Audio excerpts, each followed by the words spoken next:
It dates back to the 17th century.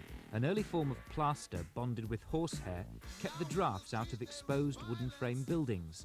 Sculpting or patterning the plaster became fashionable. It's called pargetting. In the middle of Saffron Walden, the old Sun Inn is one of the best surviving examples of the pargetter's art. The designs are, according to the experts, strikingly original, showing the individual hand of a master craftsman. On a more humble abode, the pargetting isn't so good, but at least it's been preserved. Essex County Council are concerned that pargetting, which remained common until late in the last century, is dying out, and where it's restored or even imitated, it isn't done properly. Just down the street, the sort of modern copy that upsets the purists.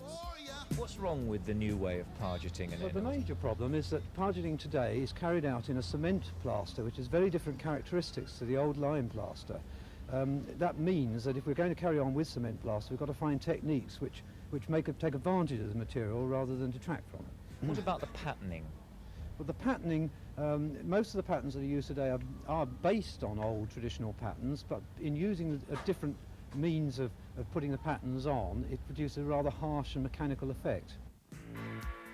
As part of their campaign, the council have published a do's and don'ts guide to pargetting. They'll also consider grants to make sure new or restoration work is done by a proper craftsman. Michael Wilson in Essex. Electric Avenue.